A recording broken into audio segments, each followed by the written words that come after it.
اسلام آباد میں وفاقی وزراء پریس کانفرنس کر رہے ہیں۔ امن آئے افغانستان کے اندر، ہم اس کی جو صورتحال ہے اس کو بڑے کلوزلی دیکھ رہے ہیں۔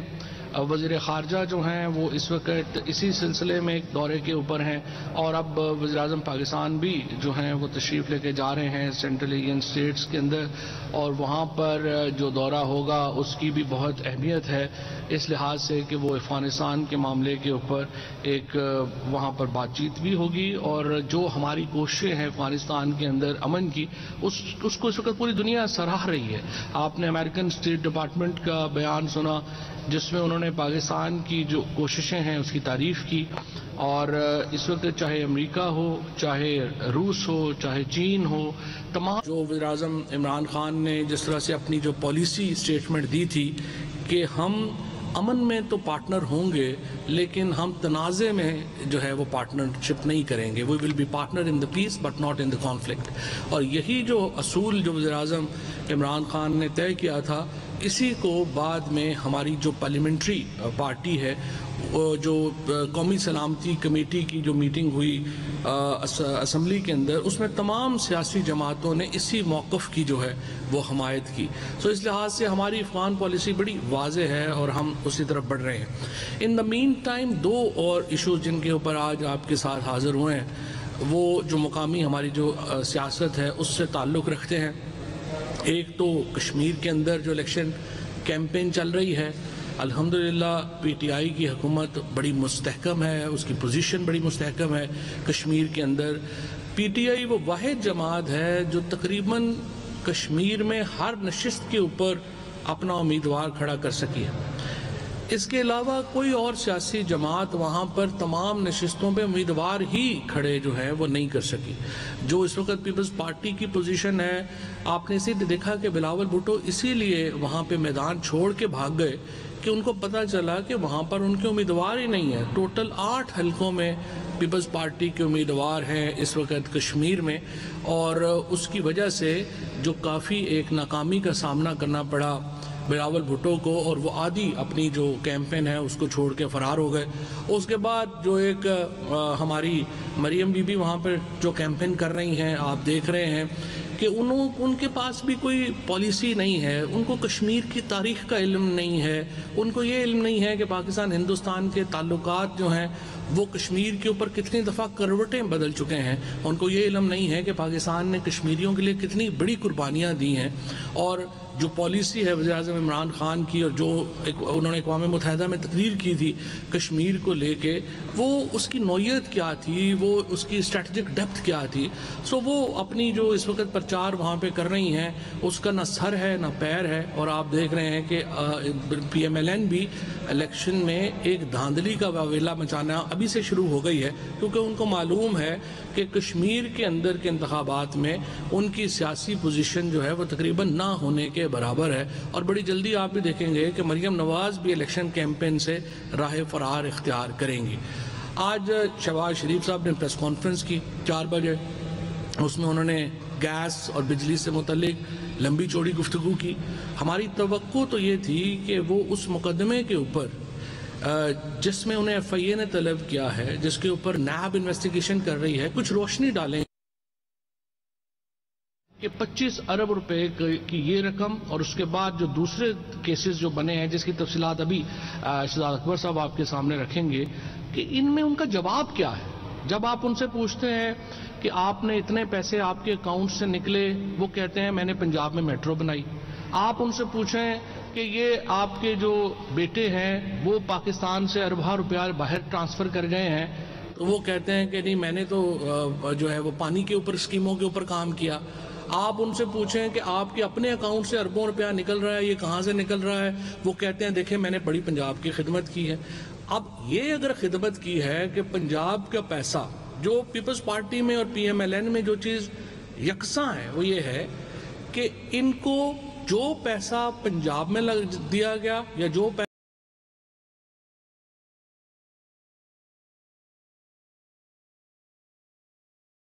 اب آپ دیکھتے ہیں کہ ان کے ہاں بچے کی پیدائش بعد میں ہوتی ہے، میں پہلے ان کے نام لگ جاتا ہے۔ ارب ہر روپے کی پراپرٹی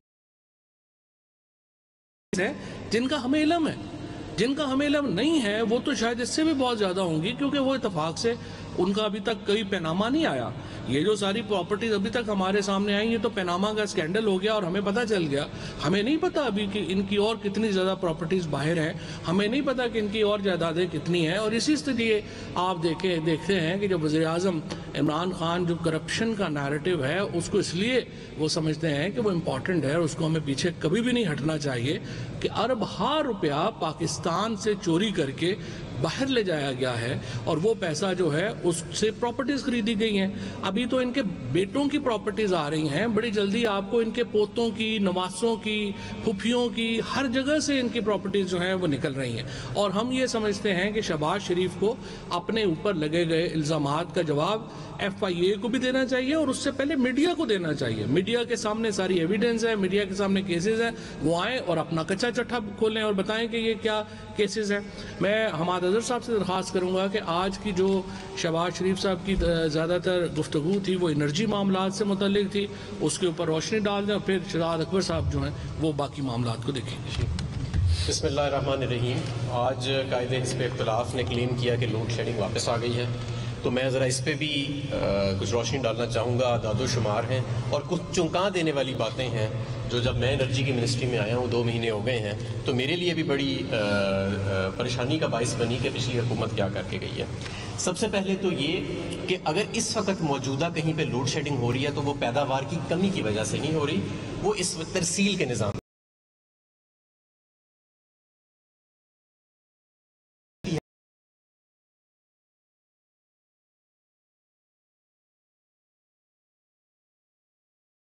20,000 میگا واٹ تھی، صرف 20,000 میگا واٹ. اور اب پچھلے ہفتے ہم نے 24,500 میگا واٹ کئی دن کامیابی کے ساتھ اس سسٹم کے اندر سے ترسیل کی، اور طلب بھی تقریباً اتنی ہی تھی، جس کی وجہ سے چند روز پہلے اعلانیہ لوڈ شیڈنگ جو تھی وہ ختم کر دی گئی تھی. غیر اعلانیہ لوڈ شیڈنگ جو ہے وہ ختم کر دی گئی تھی. لیکن جو ریونیو بیسڈ لوڈ شیڈنگ ہے، جہاں پہ بجلی چوری زیادہ ہوتی ہے ان علاقوں میں، یا ترسیل کے نظام کی وجہ سے یہاں کہیں پہ ٹرپنگ آ رہی ہے یا اوور ہیٹنگ ہو رہی ہے یا کوئی طوفان آیا، آندھی آئی، کوئی درخت گر گیا یا کوئی اور ایسا حادثہ پیش آ گیا، وہ لوڈ شیڈنگ اپنی جگہ ہو سکتا ہے کہ ممکن ہو. تو یہ تو میں نے آپ کو بتایا کہ ترسیل کے نظام میں ہم 4,000 میگا واٹ ہم نے 2 سال میں ایڈ کیا، اور اس وقت ہم پچھلے کئی روز ہم نے 24,500 میگا واٹ بجلی جو ہے وہ کامیابی کے ساتھ فراہم کی، جو پاکستان کے لیے ایک بہت بڑا ریکارڈ ہے. یہ پچھلے سال کی بنسبت بھی 15 سے 20% زیادہ ہے جو ہم نے بجلی ترسیل کی ہے. اور یہ اس چیز کے بھی باوجود ہے کہ تربیلا ڈیم پاکستان کا سب سے بڑا ڈیم 80% اس وقت آپریشنل نہیں تھا، یعنی کہ اس میں سے ہمیں صرف 20% بجلی مل رہی تھی. 5,000 میگا واٹ کی بجائے صرف ہمیں 1,300 میگا واٹ بجلی مل رہی تھی. اس کے باوجود ہم نے 24,500 میگا واٹ بنایا.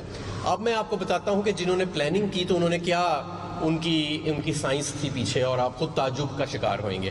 پاکستان کی اوسطاً بجلی کی کنزمپشن پورا سال کی 16,000 میگا واٹ ہے. صرف 1.5 مہینہ ایسا ہوتا ہے کہ ہم 16,000 سے بڑھ کے 24-25,000 میگا واٹ پہ آ جاتے ہیں. جو چھوڑ کے گئے وہ اگلا 2028 تک کی 30,000 میگا واٹ مزید بجلی ایڈ کر گئے. یعنی پچھلے جو 70 سال میں ہماری ڈیمانڈ آئی ہے 24,000-25,000 میگا واٹ ہے، اور اگلے 8 سال انہوں نے کہا نہیں 30,000 میگا واٹ اور اس میں ایڈ ہوئے. اور یہ ساری ٹیک اور پے بیسس کے اوپر اکثر، یعنی آپ یہ بجلی خریدیں یا نہ خریدیں تو آپ نے یہ پیسے دینے ہیں. شہباز شریف صاحب یہ بتائیں کہ چلو پیک ٹائم تو ہمارا آتا ہے 1.5 ماہ کے لیے، تو یہ جو باقی 11 مہینے یا 10 مہینے ہم یہ 50% اپنی بجلی کا کرایہ بھرتے ہیں، جو بجلی گھر نہیں چلتے سارا سال، یہ کون سی پالیسی تھی، کون سی حکمت عملی تھی، اور یہ پیسے کون ادا کرے گا، اور یہ پیسے ہیں کتنے؟ میں آج یہ بھی بتانا چاہتا ہوں. 2013 میں جب قائد حزب اختلاف کی جماعت نون لیگ نے حکومت سنبھالی تو یہ صرف 180 ارب روپے تھے سالانہ. 2018 میں جب ہم آئے تو ان کے کیے ہوئے سودوں کی بنسبت یہ 450 ارب ہو گئے. موجودہ یہ 700 ارب کے قریب ہے سالانہ. اور 2023 میں مسلم لیگ نون کے 5 سالوں میں کیے ہوئے معاہدوں کی بنسبت کی بدولت یہ 1,300 ارب سالانہ ہوئیں گے. 2028 میں یہ 5 سے 6,000 ارب سے بھی تجاوز کر جائیں گے سالانہ. یہ پیسے کون دے گا؟ یہ کس کی حکمت عملی تھی کہ یہ ایسے سودے کیے جائیں جہاں پہ بجلی آپ نہیں بھی استعمال کریں گے تو آپ نے اس کے پیسے دینے ہیں، اور پورے سال کی جو اوسطاً ڈیمانڈ ہے 16,000 میگا واٹ، اس سے بھی 3 گنا زیادہ بجلی جو ہے اس کے ہم نے پیسے دینے ہیں. تو ایک تو یہ چھوڑ کے، دوسرا بجلی کی نوعیت، یہ لگا کے کیا گئے ملک میں؟ Imported fuel. آپ کا ملک جو ہے اس میں تھر کا کوئلہ موجود ہے، بجلی موجود ہے، ہوا موجود ہے، سورج موجود ہے، لیکن ہمیں ملا امپورٹڈ RLNG کے پلانٹس. ہمیں ملا اس امپورٹڈ RLNG کے پلانٹس کو چلانے کے لیے ٹیک اور پے کے اوپر ٹرمینل لگانا. ٹھیک ہے جی، ان کو $2.5 لاکھ دن کا، ایک دن کا یومیہ ادا کرنا، وہ بھی ٹیک اور پے، یعنی لو یا نہ لو کرایہ ضرور ادا کرنا. اور پھر امپورٹڈ کوئلہ بھی لگا گئے. اور امپورٹڈ کوئلہ کہاں لگا کے گئے؟ سائیوال کے اندر. یعنی پہلے کوئٹہ امپورٹڈ جہاز آئے گا کوئلہ کا کراچی میں، کراچی کی بندرگاہوں میں، وہاں سے موٹر وے پہ یا ٹرین کے ذریعے چڑھے گا اور سائیوال پہنچے گا، اور $1.5 صرف اس کی ٹرانسپورٹ کا خرچہ ٹیرف کے اندر. تو یہ کون سی حکمت عملی تھی؟ کس سائنسدان نے آپ کو یہ مشورہ دیا تھا؟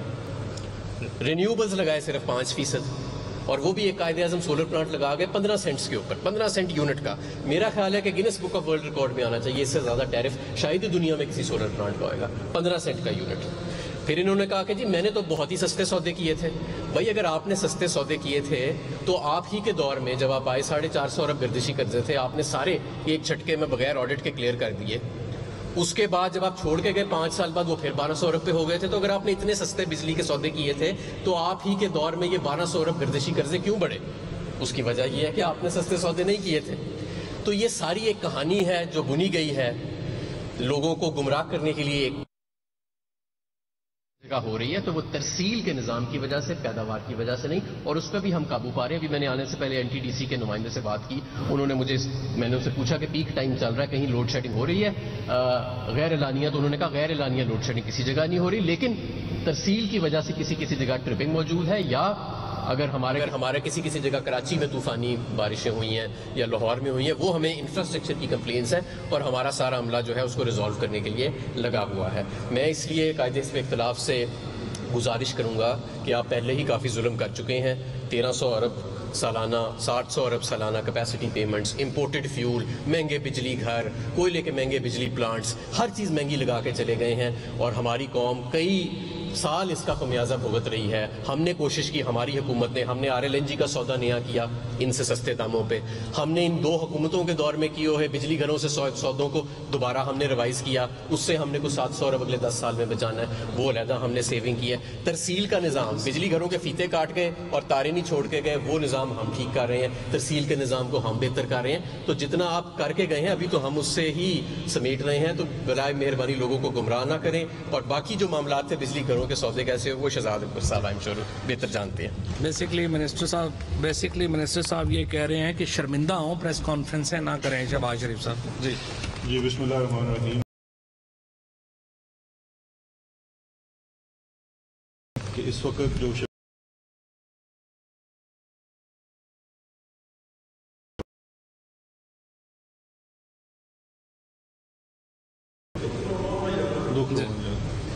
تو جس دن سے ان کو جانے نہیں دیا گیا لنڈن، اس دن سے ان کی ذرا طبیعت بڑی ناساز ہے، اور اس لیے وہ مختلف دنوں پہ مختلف قسم کی باتیں کرتے ہوئے پائے جاتے ہیں. ابھی جو سب سے ایک ریسنٹ چٹکلا تھا ان کا، وہ تھا کچھ دن پہلے سے یہ کہنا شروع کر دیا گیا کہ ان کو FIA نے ہراساں کی. تو میرا خیال ہے کہ وہاں سے بات شروع کرتے ہیں. FIA نے شہباز شریف صاحب کو 15 جون کو طلبی کا نوٹس دیا. اس طلبی کے نوٹس کے ساتھ، اچھا یہ بھی بڑا ایک سمجھنے کی چیز ہے کہ ماضی میں انہی اداروں کو جب استعمال کیا جاتا تھا سیف الرحمان جیسے لوگوں کے ہاتھوں، تو نہ ہی کوئی نوٹس ہوتا تھا، جا کے اٹھا لیا جاتا تھا، نہ ہی آپ کو کوئی چارج شیٹ کی جاتی تھی. یہاں تو جو طلبی کا نوٹس ہے، اگر آپ میں طلبی کا نوٹس آپ کے ساتھ شیئر کروں تو باقاعدہ سوال نامے کے ساتھ وہ طلبی کا نوٹس دیا گیا کہ جی یہ کوئی 15-16 سوال ہیں، آپ برائے مہربانی ان سوالوں کے جواب اصلتاً یا وکالتاً، اصلتاً کا مطلب ہوتا ہے خود تشریف لیں، یا وکالتاً یہ ہے کہ وکیل کے ہاتھوں، ہمیں تو جواب سے غرض ہے، ہمیں تو آپ سے کوئی غرض نہیں ہے، آپ اس کا جواب ہمیں دے دیں. اس کے بعد 22 جون کو یہ تشریف لائے، اور 22 جون کو جو انہوں نے جواب دی اس میں تو میں تھوڑی دیر میں آتا ہوں. لیکن جولائی کے دوسرا ہفتہ شروع ہو گیا، میرا خیال ہے یہ ہونے والا ہے، اس میں ان کو اچانک خیال آیا کہ وہ جو 22 جون کو میں گیا تھا مجھے ادھر ہراساں کیا تھا. تو یہ اصل میں جب سے یہ لنڈن نہیں ان کو جانے دیا گیا، اس دن سے یہ ایک چھوئی ہوئی شریف بن چکے ہیں. بات بات پہ یہ ناراض ہو جاتے ہیں. اب ذرا اس طرف آ جاتے ہیں کہ اصل میں یہ ایشو شہباز شریف صاحب جو جس دن سے، ایک تو یہ ہے کہ پچھلے کچھ دنوں سے لے کے اپنے کچھ بیل آرڈرز کو لے کے قوم کو گمراہ کرنے کی کوشش کر رہے ہیں. یہ بھی شہباز شریف صاحب کا اور شریف خاندان کا بڑا پرانا ایک طریقہ واردات ہے کہ ایک نیریٹو بلڈ کرتے ہیں جس سے اداروں کے اوپر اثر انداز ہونے کی کوشش کرتے ہیں. کبھی جب بہت ڈیسپریٹ ہو جاتے ہیں تو حملہ بھی کر دیتے ہیں. سپریم کورٹ آف پاکستان کے اوپر ماضی میں شریف خاندان کا حملہ سب کو یاد ہے. اب یہ ایک اس طرح کی ایک بات بنانے کی کوشش کر رہے ہیں کہ جیسے ان کے ساتھ کوئی زیادتی ہو رہی ہے. جہاں تک کلیئرٹی کے لیے ضروری ہے کہ بیل آرڈرز کے اوپر 2019 سپریم کورٹ کی ایک رپورٹڈ ججمنٹ ہے، 445 نمبر صفحہ ہے PLD کا. 5 جسٹسز پہ مبنی بینچ تھا، لارجر بینچ تھا. اس کے اندر جسٹس آصف سعید کھوسہ صاحب نے وہ تحریر کیا اور بیل آرڈرز کے اندر کسی بھی قسم کی جو کامنٹ ہیں ایویڈنس کے اوپر وہ کرنے سے قطعاً منع کیا، اس کو قانون کے خلاف قرار دیا. پھر بھی کچھ آرڈرز میں کچھ باتیں ہو جاتی ہیں لیکن اس کا قطعی کوئی کیسز کے اوپر نتیجہ نہیں ہوتا کیونکہ ایویڈنس ٹرائل میں ہونا ہے. ٹرائل جو اکاؤنٹیبلٹی کورٹس ہیں یا جو بھی ریلیونٹ کورٹس ہیں وہاں پہ چلنا ہے. اگر FIA کا ہے تو سیشن کورٹ میں چلے گا. اس کے بعد نتیجہ نکلے گا کہ کیا ہے. اگر آپ ٹرائل کے اوپر ڈٹرمنیشن آف گلٹ کی بات کرتے ہیں تو ٹرائل کی ڈٹرمنیشن آف فیکٹس کے مطابق شہباز شریف صاحب، نواز شریف جو ہیں وہ اس وقت سزا یافتہ مجرم ہیں اور ان کی یہ سزا جو ہے وہ ہائی کورٹ سے بھی بحال ہو چکی ہے. اب میں ذرا تھوڑا سا ایک واضح کر دوں کہ شہباز شریف صاحب کا FIA کا معاملہ کیا ہے. اس کو بھی لے کے بہت زیادہ یہ کنفیوژن پھیلائی جا رہی ہے کہ جی وہ چیز پہلے نیب جو دیکھ رہی تھی اب FIA نے دیکھنی شروع کی ہے. سفید جھوٹ. نیب کے پاس جو TT کا کیس ہے شہباز شریف کا وہ ان کے ذاتی اثاثوں سے متعلقہ ہے. شہباز شریف اور ان کے خاندان یعنی کہ سلیمان اور حمزہ اور ان کے بیگمات، ان کے ذاتی اثاثوں میں 7 ارب روپے کا اضافہ ہوا اور وہ تقریباً 95-96% جو اضافہ ہے وہ محض TT کی وجہ سے ہے اور ان میں سے ایک TT بھی اصلتاً نہیں ہے. وہ تمام کی تمام بے نامی ٹرانزیکشنز باہر سے لا کے دکھائی گئی ہیں. کوئی TT بھیجنے والا اس ملک میں کبھی گیا ہی نہیں. یہ ان کے ذاتی اثاثوں کا کیس ہے. 7 ارب روپے کا اضافہ ہوا، اس کو آج تک ایکسپلین نہیں کر پا رہے. وہ کیس اکاؤنٹیبلٹی کورٹ میں چل رہا ہے. اس میں ایسٹ بیونڈ مینز کا وہ کیس ہے اور اس کے ساتھ منی لانڈرنگ کرائم کے اوپر چارج. FIA کا جو یہ مقدمہ ہے، FIA کا جو مقدمہ ہے یہ اس سے مختلف ہے. صرف ملزمان اور طریقہ واردات ملتا جلتا ہے جس کی وجہ سے کنفیوژن پھیلائی جا رہی ہے. یہ FIR 39/2020 ہے. اس FIA کے مقدمے کے مطابق شہباز شریف صاحب کے اور ان کے خاندان کی 2 شوگر ملیں، رمضان شوگر مل اور العربیہ شوگر مل، اس کے 14 ملازمین اور اس میں سے ایک فوت شدہ ملازم بھی ہے جو کہ فوت ہو چکا ہے لیکن اس کے نام، اس کی وفات کے بعد بھی اس کا اکاؤنٹ آپریٹ ہوتا رہا اور اس اکاؤنٹ میں منی لانڈرنگ ہوتی رہی. ان 14 اکاؤنٹس کی تفصیل بھی دی گئی ہے اس FIR کے اندر. یہ ملازمین کوئی بڑے لیول کے ڈائریکٹرز نہیں ہیں. اس میں چپڑاسی ہیں، ڈرائیورز ہیں، PNs ہیں، آپ کے اسسٹنٹ مینیجرز ہیں، کیشیئرز ہیں. ان کے نام کے اوپر فیک اور بے نامی اکاؤنٹس ہے جس کے اندر 25 ارب روپیہ ٹرانزیکٹ کیا گیا ہے اور منی لانڈرنگ کی گئی ہے. تمام کا تمام پیسہ جو اس میں جمع کرایا گیا وہ ساری کیش وڈرال جو ہے انہی کیش بوائز نے کی جو ان کے TT والے اکاؤنٹ میں سے پیسے نکالتے تھے، جو ان کے ذاتی ملازمین ہیں اور کیش نکال کے ان کے لیے لے کے جاتے تھے. اور اس میں سے جو شہباز شریف صاحب کو لگتا ہے کہ ان کو ہراساں کیا گیا ہے اس میں وہ سوالات بڑے چبھتے ہوئے ہیں. اب چبھتے ہوئے سوالات سے اگر آپ ہراساں ہوتے ہیں تو اس میں ہم معذرت ہی کر سکتے ہیں آپ سے. اب ایک سوال ان سے کیا گیا کہ ایک صاحب ہیں، چلے میں کسی کا نام نہیں لیتا، لیکن ایک صاحب جو نون لیگ جوائن کرتے ہیں ایک دوسری پارٹی چھوڑ کے، وہ آ کے ماڈل ٹاؤن کے گھر میں شہباز شریف صاحب سے ملاقات کرتے ہیں اور ان کی خدمت میں 1 کروڑ روپے کا چیک پیش کرتے ہیں. وہ چیک گلزار خان نامی جو ان کا دفتر کا ملازم ہے جو وہ فوت بھی ہو چکا ہے اس کے اکاؤنٹ میں جمع ہوتا ہے اس شخص کو جب بلا کے ایف آئی اے پوچھتی ہے تو وہ کہتا ہے جی میں نے تو یہ پیسے پارٹی فنڈ میں دیے تھے. مزے کی بات یہ ہے کہ اس کے بعد اس شخص کو پنجاب میں بیوٹیفیکیشن پروجیکٹ کا ہیڈ بھی لگا دیا جاتا ہے, پھر اس کو ضمنی الیکشن میں ٹکٹ بھی ملتا ہے. پیسے وہ گلزار خان کے اکاؤنٹ میں جمع کراتا ہے, جہاں سے وہی کیش بوائے پیسے نکالتا ہے جو جا کے انہی کے بچوں کے اور ان کے اکاؤنٹ میں پیسے جمع کراتا ہے. جب شہباز شریف صاحب سے ایف آئی اے یہ سوال کرتی ہے تو انہیں یہ بہت ناگوار گزرتا ہے. اب اس کو اگر وہ ہراساں کرنا سمجھتے ہیں تو پھر میرا خیال ہے کہ اتنا کام تو ایف آئی اے کو کرنا چاہیے.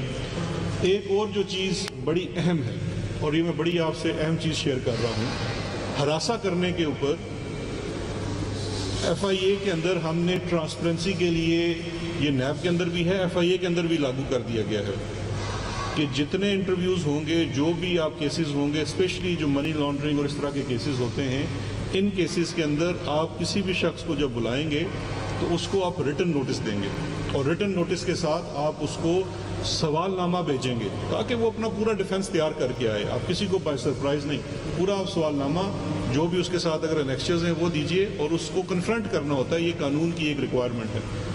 وہ ان کے اوپر سرو کیا گیا. دوسری چیز, ایف آئی اے کے آپ تمام انٹرویوز اس قسم کے وہ ویڈیو ریکارڈڈ ہوتے ہیں, تو اس کا پورا ایک دستاویزی ثبوت ایف آئی اے کے پاس موجود ہے, اور اسی ویڈیو ریکارڈنگ کے تحت, اسی دستاویزی ثبوت کے تحت ہراساں کرنے کی کوشش ضرور ہوئی ہے اس انٹرویو میں, اور وہ کوشش کی ہے ان کے جو کہ پنجاب میں لیڈر آف اپوزیشن ہیں انہوں نے. میں آپ کو ان کا ڈائلاگ ایک سنا دیتا ہوں جو انہوں نے اس تفتیش کے دوران ایف آئی اے کو کہا. یہ میں اب کوٹ ان کوٹ کر رہا ہوں. جب حمزہ شہباز صاحب سے سوال کیے گئے ان کی ٹرانزیکشن سے متعلقہ, ان کی منی لانڈرنگ سے متعلقہ, ان کے بینک اکاؤنٹ سے متعلقہ, اور یہ کہا گیا کہ جی اگر دیکھیے آپ سلمان شہباز یہاں نہیں ہے تو آپ بھی تو ڈائریکٹر ہیں, آپ جواب دے سکتے ہیں کیونکہ آپ نے تو ریکارڈ دیکھ کے جواب دینا ہے, ریکارڈ آپ کے پاس ہے.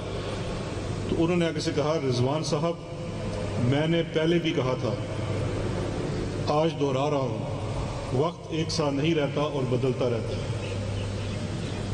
یہ ہوتی ہیں دھمکیاں, اور یہ تو ان کو چونکہ ان کو وراثت میں ملی ہے اداروں کو دھمکانا. ان کے ابا جان جسٹس قیوم کو فون کرتے ہوتے تھے, ان کے تایا جان نے سپریم کورٹ پہ حملہ کروایا تھا, اور اس طرح کی بہت ساری یہ وارداتیں کرتے ہیں, ویڈیوز بنا کے ججوں کو بلیک میل کرتے ہیں.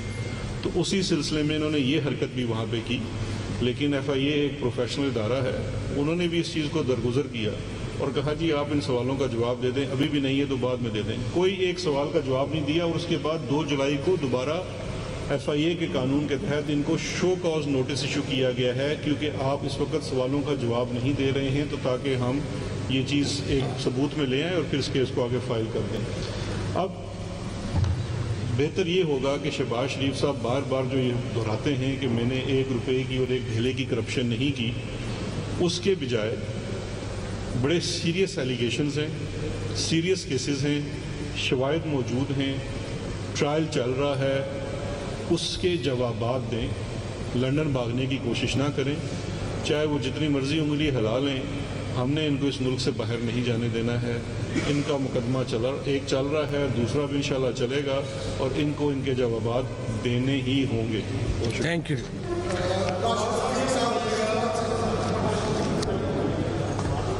کاشف یہ چل نہیں رہا میرے خیال مائک دیکھ لو, چلو بارہ بول.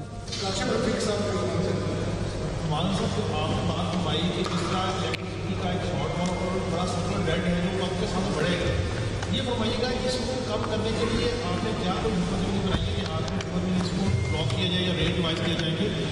شہزاد اکبر صاحب میرا ایک کوشچن ہے کہ اب تک جو بھی لٹیگیشن ہوا اپوزیشن کی جانب کے اوپر ریکوری کے حوالے سے ایسٹ گورنمنٹ کے حوالے سے, ایز اے لائر اور آپ سارے معاملے کو دیکھ رہے ہیں, آپ کس حد تک شور ہیں کہ ان سے کوئی ریکوری ہو جائے گی اور جو ہے قوانین نکل جائیں گے یا عدالت سے بل آؤٹ ہو جائیں گے, یا اب تک اگر سالڈ ریکوریز ہو چکی ہیں کائنڈلی سے کیا کر رہے ہیں؟ جی, آپ کا سوال ہے گردشی قرضوں کے حوالے سے اور حکومت کی کیا حکمت عملی ہے کہ ہم نے اس کو کیسے ختم کرنا ہے. 2 چیزیں ہیں, ایک سرکولر ڈیٹ کا پورا حجم ہے 2500 ارب کے قریب ہوئے گا وہ, اور ایک اس میں ہر سال اضافہ ہوتا ہے, اسے ہم فلو کہتے ہیں. تو پہلے فلو ختم ہوئے گا اور اس کے بعد حجم ظاہرہ ختم ہوئے گا. تو جب ہم آئے تھے تو 450 ارب روپے کا ہر سال اضافہ ہو رہا تھا سرکولر ڈیٹ میں. اس سال وہ اضافہ 177 ارب ہوا ہے, یہ جو گزشتہ فسکل ایئر گزرا ہے. تو 450 ارب سے ہم 177 ارب پہ اسے لے آئے ہیں. یہ اس چیز کے باوجود ہے کہ اس سال جس سال کی میں آپ کو فگر دے رہا ہوں, ہم نے بجلی گھروں کو 400 ارب روپے کرایہ زیادہ دیا ہے پچھلے سالوں کی بنسبت. کیونکہ جیسے کہ میں نے آپ کو بتایا کہ جس طرح سال گزری جا رہے ہیں تو مسلم لیگ کی تجربہ کار حکومت نے جو معاہدے کیے ہوئے ہیں بجلی گھروں کے ساتھ امپورٹڈ فیول پہ, ان کا میٹر چلنا شروع ہو رہا ہے اور یہ 180 ارب سے بڑھ کے 1300 ارب پہ اس نے جانا ہے اور پھر 5-6 ہزار ارب پہ جانا ہے. تو ہم نے 400 ارب پچھلے سالوں کی بنسبت زیادہ دیا. اس کے باوجود سرکولر ڈیٹ کا جو حجم ہے وہ 177 ارب پہ رہا, 450 ارب سے کم ہو کے. اور مزید بھی ہم اس میں کمی لائیں گے. ریکوریز میں کچھ امپروومنٹ آئی ہے اور جو آپ کی ٹیکنیکل سسٹم لاسز ہیں اس میں بھی کچھ امپروومنٹ آئی ہے, لیکن مزید بھی بہت گنجائش ہے. اور جو دوسرا سوال کا آپ کا حصہ ہے, دیکھیے دو چیزیں ہیں. ایک تو یہ ہے کہ اگر پہلی دفعہ تو یہ ہے کہ جو لوگ اس ملک میں اپنے آپ کو کسی سے کے سامنے جواب دے نہیں سمجھتے تھے, آج ان کو سوالوں کے جواب دینے پڑ رہے ہیں اور عدالتوں میں پیش ہونا پڑ رہا ہے. ہمارے ملک میں نظام عدل کا جو نظام ہے وہ بڑے سالوں سے لاگو ہے اور اسی کے تحت ہی اسی چکی میں سے گزر کے ان کیسز کو جانا ہے اور اس میں بھی انشاءاللہ پروگریس ہو رہی ہے. جہاں تک ریکوریز کی بات ہے تو ایک مثال دیکھ لیجئے, زرداری کے جو کیسز تھے فیک اکاؤنٹس والے, اس میں سے 33 ارب روپے کی زائد کی ریکوری ہو چکی ہے. جو کیس کنٹیسٹ ہوتا ہے وہ پھر اپیلوں کی سٹیج کے بعد ہی اس کی ریکوریز ہوتی ہیں. لیکن اگر آپ اوور آل ریکوریز کی بات کریں تو پچھلے 3 سالوں میں اس وقت 1000 روپے سے زیادہ ارب روپے سے زیادہ کی ریکوریز اوور آل آپ کی مختلف کیسز میں, جس میں آپ کی نیب کی ریکوریز ہیں, FIA کی ریکوریز ہیں, ہمارے 2 صوبوں میں اینٹی کرپشن کی ریکوریز ہیں, بے نامی کی ریکوریز ہیں. تو اوور آل ایکیومولیٹو افیکٹ اس کا موجود ہے. اور اگر چوری نہیں ہوئی تو یہ ریکوریز کیا ہوا میں ہو گئی ہیں. ریکوریز کا سلسلہ جاری ہے. یہ بڑے جو چور ہیں یہ بڑے وسائل والے چور ہیں, ان کی نظام کے اندر بہت زیادہ جڑیں ہیں. لیکن اس کے باوجود اگر آپ کے کیسز صحیح بنے ہوئے ہیں, اسٹرانگ ہیں, تو وہ بھاگنے نہیں پاتے اور کہیں جانے بھی نہیں پاتے. صرف اس میں ایک چیز کاشف میں ایڈ کر دوں کہ 427 ارب روپیہ نیب ریکور کر چکا ہے. 33 ارب روپیہ جو زرداری کے فرنٹ مین تھے, زرداری صاحبان کے, جو 5000 ارب روپے کا ٹوٹل کیس ہے, اب یہ $200 ملین بنتا ہے, یہ علیحدہ ریکور ہو چکا ہے. سو یہ نہیں ہے کہ ریکوریز نہیں ہو رہی. 427 ارب روپیہ نیب جو ہے وہ اب تک ریکور کر چکا ہے. لیکن یہ جو 5-7 بڑے کیسز ہیں نا, جو پرائم منسٹر صاحب ہمیشہ اسی لیے ایمفیسس کرتے ہیں کہ یہ جو نواز شریف کا کیس ہے, زرداری کا کیس ہے, یہ 10 کیسز جو اس کے اوپر میڈیا کی زیادہ نظر ہے, جب تک اس کے اوپر یہ دیکھیں نا, اب یہ جو ضمانتیں ہیں جس طریقے سے یہ لوگ, پھر اب یہ شہباز شریف جو ہیں, جو بھی آپ نے شہزاد اکبر صاحب کی بری بات سنی, وہ تیار ہی نہیں ہے آ کے جواب دینے کو, لیکن وہ باہر پھر رہے ہیں. اس سے لوگوں کا ایک اعتماد جو ہے وہ اس پہ مجروح ہوتا ہے. میرا 2 پارٹ کوشچن ہے جی. فواز صاحب, پہلا میرا کوشچن آپ سے ہے, اس کے بعد جی مزید اکبر صاحب, ویسے آپ دونوں بھی دوسرے سوال کا جواب دے سکتے ہیں. پہلا سوال صاحب, آپ نے ٹویٹ تھا کہ میاں شہباز شریف کا جیل سے باہر ہونا ایک مذاق ہے, تو سر اس مذاق کو سنجیدہ کر لیا جائے اور اس مذاق کا ذمہ دار آپ کس کو سمجھتے ہیں, نمبر 2. اور سر دوسرا سوال ابھی آپ نے فرمایا کہ یہ جو انہوں نے میاں شہباز شریف کہا کہ مجھے ہراساں کیا گیا, میری تبدیل کی گئی, پھر آپ نے کم سے کم میرے لیے یہ خبر ہے کہ FIA کے پاس ساری ریکارڈنگ ہوتی ہے.